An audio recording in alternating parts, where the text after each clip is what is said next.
Bonjour, aujourd'hui, on va faire un gâteau pomme noisette chocolat.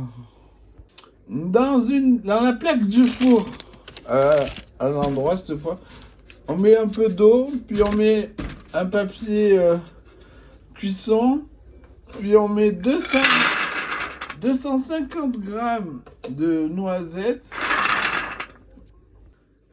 entières, c'est important. Après, on pèse 400 grammes de sucre en poudre. On met dans une grande casserole. On rajoute à peu près 300 grammes d'eau. Une fois un peu marron, on verse le caramel sur les noisettes. On recouvre d'un autre papier cuisson. Puis un plateau et on retourne. Puis on met de ce côté là la plaque. On remet dessus parce que mon plateau est en plastique. Puis on met les noisettes dans le robot coupe avec le cutter. J'ai pas assez fait caraméliser. Ça sentait le sucre cramé alors que c'était juste sur les bords et j'ai paniqué. Mais c'est pas grave. Les noisettes ont eu le temps de cuire. Ensuite, on fait mon gâteau minute au chocolat. Cliquez là-haut. Attention, on le cuit pas tout de suite. Ensuite, on les épluche, on les épépine. On part le bout pour avoir que des tranches de même taille. Une fois qu'on peut plus en faire, on tranche l'autre bout. Voilà. Et ça, on le garde bien rangé pour facilement les mettre sur le gâteau. Les parures, on va faire une compote avec.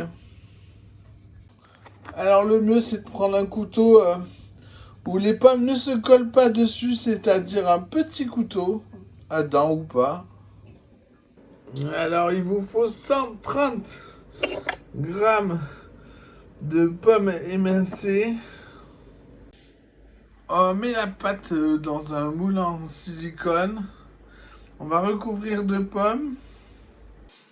Alors, je pense qu'on va pouvoir ranger 4 rangées de pommes dans ce sens. On les sépare en 4. Ensuite, on ajoute les parures, puis d'autres pommes épluchées, pupinées, lavées. Il en faut 200 grammes qu'on fait cuire avec un peu d'eau à couvert au départ, puissant. Quand il n'y a plus d'eau dans les pommes, on va attendre que ça grille dessous. C'est facile, quand ça sent le caramel, c'est prêt. Alors au micro-ondes, le gâteau à fond 9 minutes. On le débarrasse sur une volette à pâtisserie. Puis on met une autre volette dessus pour pouvoir le retourner.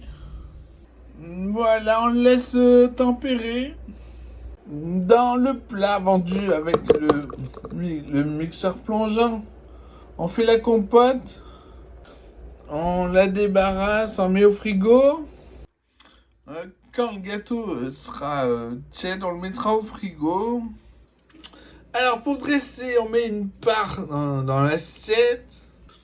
Un tout petit peu de compote de pommes dessus. Même pas une cuillère à café. Puis, pour les noisettes. On les met sur la compote, ça fera un super crumble. Alors il est plutôt doux au niveau du goût. Assez savoureux quand même avec les noisettes. Et le chocolat. Et voilà, bon appétit!